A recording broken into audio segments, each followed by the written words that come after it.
Hello and welcome to the inaugural episode of Project Catalyst, an economic development podcast. I'm Tina Emerson, Chief Marketing Officer at Maynard Nexsen, and I am joined today by Tom Brinkley. He is a shareholder in our Birmingham, Alabama office. Tom leads the firm's work there in Alabama. How's it going today, Tom? It's going great, Tina. Thank you, and appreciate you having me join you.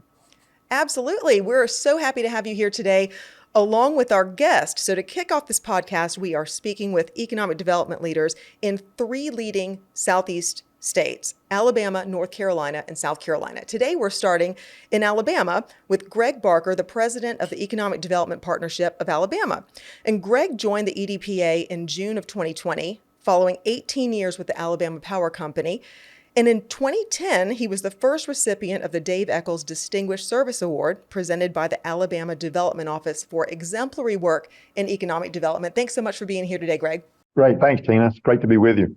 So I can't think of a better person to kick us off than Greg. Thank you for being with us today very, very much. And with that in mind, Greg, tell us just in a big picture sense what the state of affairs is in economic development in Alabama, if you could.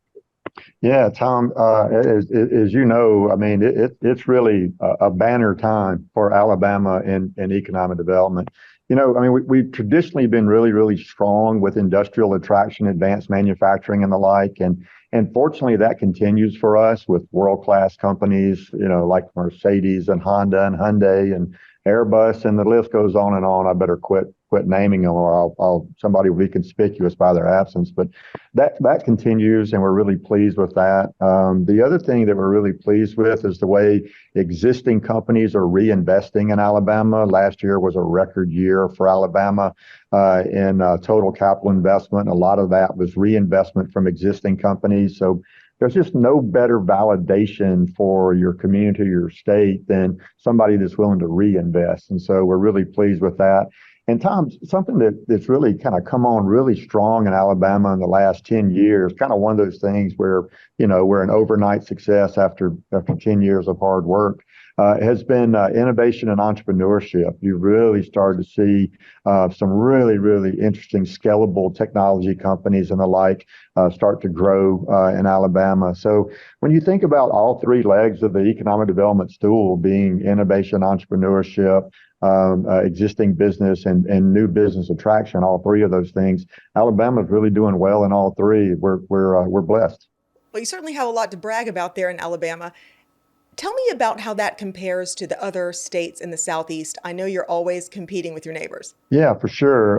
And, you know, the Southeast part of the United States is probably the most competitive market in the United States for economic development. And we're, of course, right in that mix and in that competition. We feel really good about our abilities to compete, in particular in the sectors that we think that where we have strategic advantages. I mean, we're really strong in automotive. We're really strong in steel, chemical, forest products. We're developing real strengths in biotech and medical device and those sorts of things. Food products is another area where we're really strong.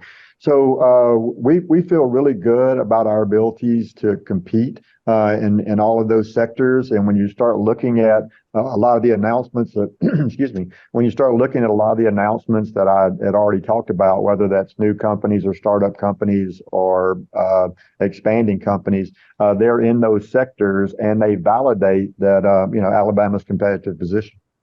So, Greg, tell us something about some of the states that specifically Alabama competes with. And in what ways do you think Alabama shines when compared to some of these other southeastern states? I agree with you that the Southeast is a lot of the hotbed of economic development. But what states are you seeing the most in your experience that we compete with in Alabama? Yeah, Tom, time in and time out, it is going to be the Southeast. I mean, it's going to be Alabama and Georgia, or South Carolina, North Carolina, Tennessee, Kentucky. We see Kentucky a fair amount.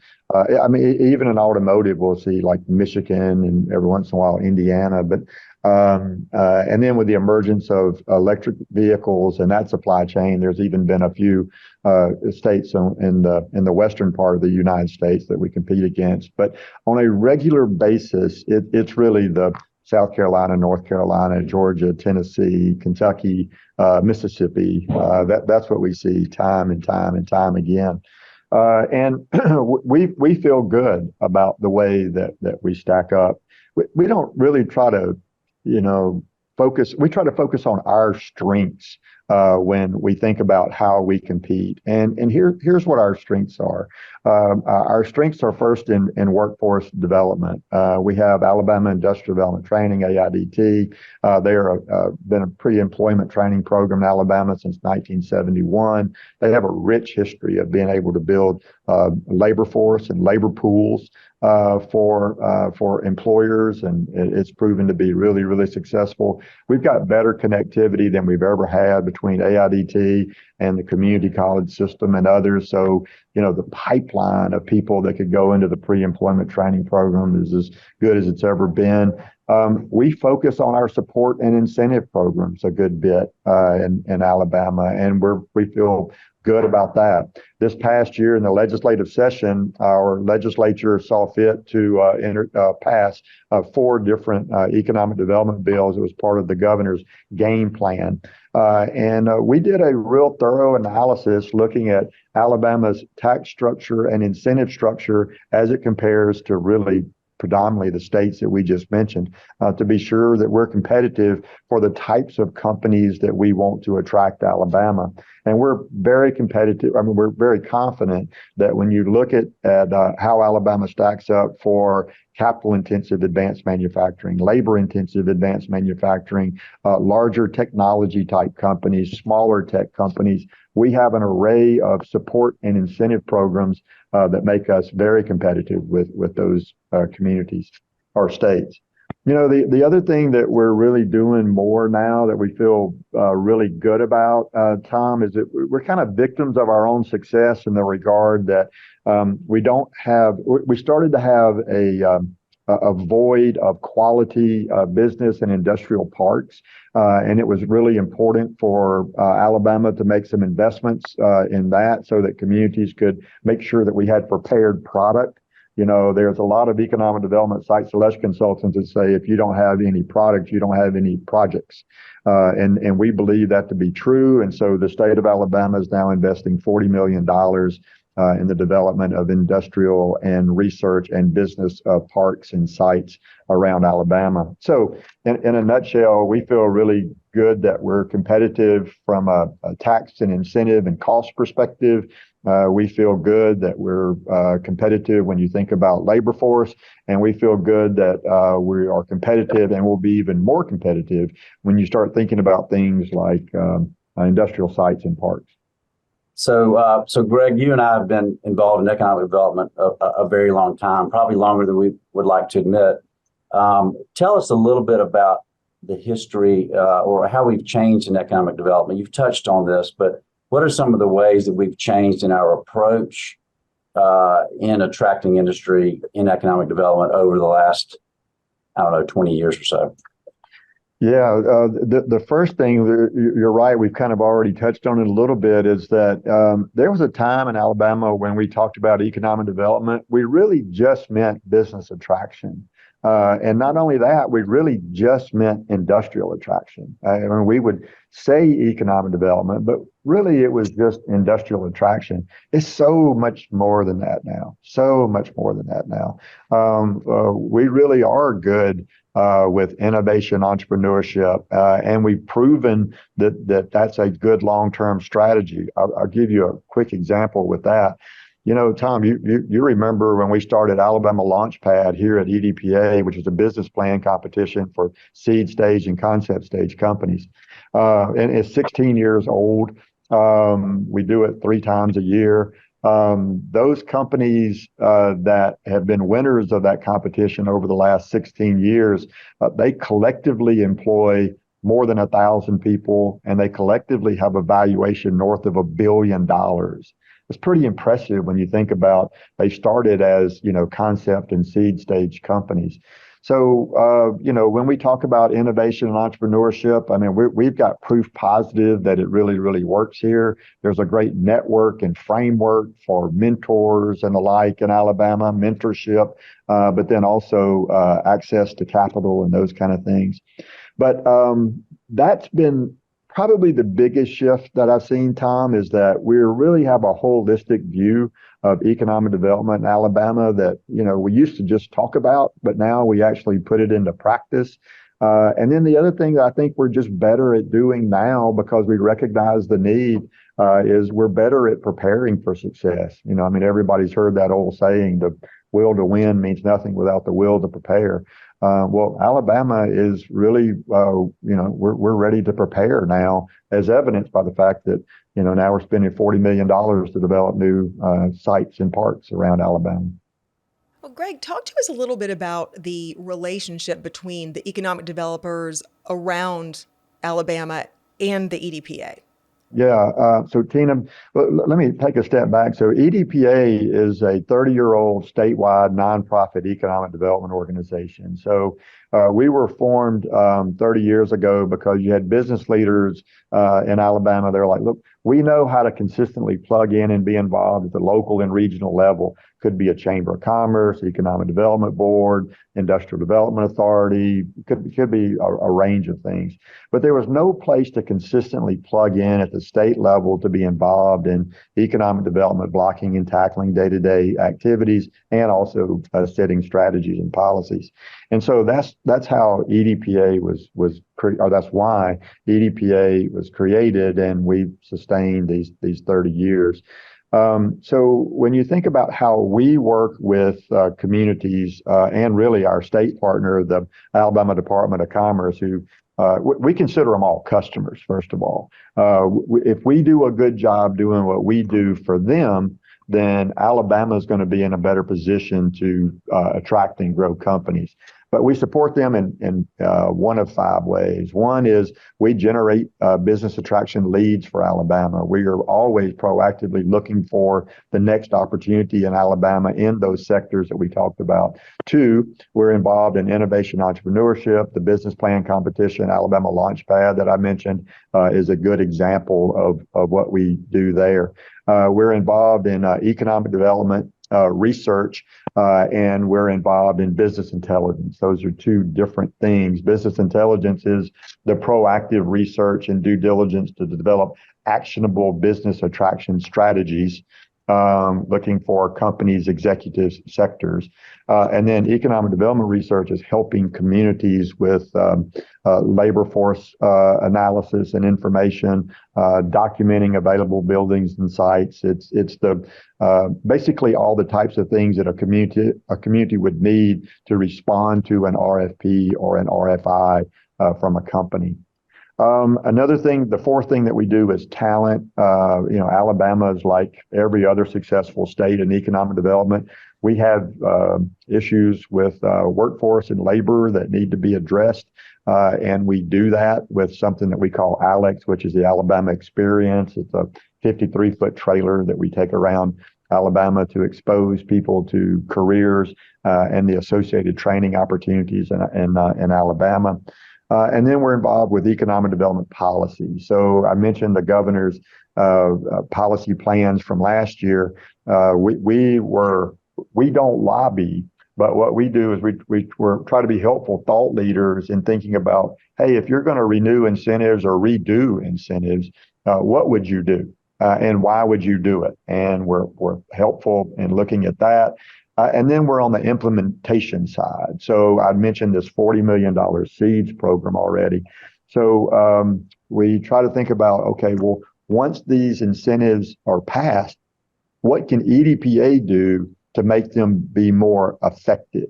And so we're involved with that. So when you think about how we interact, it's going to be one of those five ways. It's going to be either through targeted business attraction, innovation, entrepreneurship, business intelligence, economic development research, policy, not lobbying, but in thought leadership and implementation, and then talent. Fantastic. It's a great resource for all of those developers all across the state that are looking for some support when they're trying to make their pitch. Of course. Yeah, of course. So, Greg, shifting gears to a company that's looking at Alabama, that's never been here before. Let's say it's in life sciences or aerospace. What are some of the typical entry points when they're looking at the state? Who do they, they're looking on the internet, they're trying to figure out who do we call? Give us a little bit of insight into how that rolls out and how they learn about Alabama. And I know there's no one answer. Every company does it a little bit differently, but what are some of the typical ways you see that there would be a good way for a company looking at Alabama to use?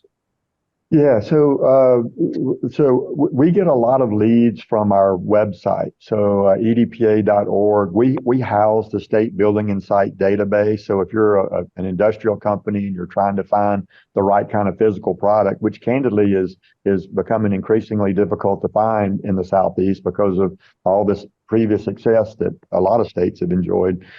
So we are constantly monitoring that website to see who's been on it and how we should follow up with them. That's proven to be effective. But I'll tell you the most proactive efforts that we have that's generated fruit, Tom, is in looking for leveraged relationships that make sense for us and the companies that we're trying to pursue.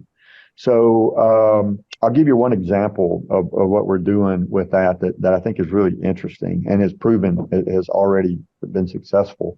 So last June, June a year ago, we started the Alabama Business Intelligence Center, and it became clear to us, Tom, that we could really start to identify opportunities by one of four ways. One, looking at sectors that are important to Alabama, and I've already mentioned several of those, so I won't be redundant with that. Two, looking at specific growth companies that could be interesting for Alabama. Three, identifying executives that have some connection with Alabama that could be interesting. Or four, thinking about Alabama's general value propositions in a specific sector, some of which you just mentioned. So, but what we learned is this. What we learned is that you can start with any one of those four ways to develop an actionable strategy, business attraction strategy. But it's clear to us that you've got to know all four of those things before you can develop a specific acute outreach strategy. So I'll give you an example. So we started with executives. We started looking for executives that graduated from Alabama universities. That's great. They know the state. They've got some affinity for Alabama. They'll take our call. They've got some interest in us. But that's not enough, right? I mean, a lot of alumni around. So you got to find executives that are alumni that are executives with growth companies. So we think about the companies, but they have to be in sectors where Alabama has a value proposition to be successful. Because just because you went to Alabama or Auburn or Tuskegee or one of the other schools in Alabama, you're not going to show favoritism to us if it doesn't make business sense. And I'll tell you, that's generated really interesting activity. We've already had one successful project announced in Birmingham, an industrial automation company that employ a couple hundred people in Birmingham that we generated through that process. And remember, we just started a year ago, June. And we've got about half a dozen other projects that have come from that. And it's such an interesting collection of types of projects. It's everything from medical device to pharmaceuticals to forest products. But we really, really believe in that flywheel of executive company sector Alabama value proposition. That's what we believe in. Well, that's fabulous. Let's shift gears a minute. You mentioned Alabama had a very active legislative session this year, probably as active as I can recall for decades, a very successful one. And, we don't need to get into all of that. The Alabama Jobs Act was extended, which is very, very important. But there was some new legislation, and you mentioned it. You mentioned the $40 million. Tell us a little bit about the Site Evaluation and Economic Development Strategy Act, or the SEEDS Act. I'm sure you were, if not the brainchild of that, you have been very involved in that. And tell us a little bit about why that was important and how that's going to help us attract new industry to Alabama. Yeah, SEED stands for Site Evaluation and Economic Development Strategies. And so, it's kind of like we were saying a little bit earlier. Alabama's victims of our own success in the regard that a lot of our highest quality industrial business parks and sites have a business on them, and we're delighted about that. But if you can kind of think of it as, well, the low hanging fruit is, I mean, it's over for that. So now you've got to think about how can you be proactive in developing new product. And so that's exactly what Seeds is intended to do. It'll do two things. One is it will help with assessing sites. If there's a community in Alabama, and these are all publicly owned sites, I should say that. If you're a local jurisdiction and you're looking at perhaps buying a piece of property that you think could be a good research or commercial or industrial park, then you can apply for an assessment grant. And that could be any type of assessment that you want. I mean, it could be a phase 1, phase 2, geotechnical. It could be a wide range of things. Basically, the types of due diligence you need to be sure that the site is developable. And in round terms, we kind of think that that'll be about somewhere between $3 and $5 million that will be spent on assessments. And then the remainder, $35 million, would be spent on development. And development could be anything from purchasing the site to clearing, grubbing, grading, to infrastructure upgrades. It could be a range of things. The application is just opened on October 15th. I think we've got like 5 or 6 completed applications already, or at least we got 5 or 6 that are started. I don't know that they're completed, but man, we are hoping that we'll have north of 40 sites that will be submitted between the two, assessment and development. We have just a couple of minutes left, and I want to touch on a couple of things before we round out the conversation. Greg, you have talked about multiple ways that Alabama is opening the door for business and all the incentives that are possible, all the positives about moving to Alabama. Tell me in your elevator pitch, why should a business come to Alabama? Show how you're the best cheerleader for Alabama. Yeah, so I mean, it would change depending on the type of company, but generally, I would say this: if you value the will to prepare and partner, then you would value being in Alabama, because we really do understand that we've got to be prepared to demonstrate and execute on providing the right human infrastructure, the right physical infrastructure, and the right financial infrastructure for you to be able to take advantage of Alabama's strategic location and access your key supply chain and/or your customers. So if you value preparation and partnership for those types of things, you should consider Alabama. Well, that is an excellent pitch. Thank you so much for being here with us today for our inaugural episode, Greg Barker, with the Economic Development Partnership of Alabama. Thank you so much. Tom, thank you for being my co-host today. We appreciate your time, and we will see you next time on Project Catalyst.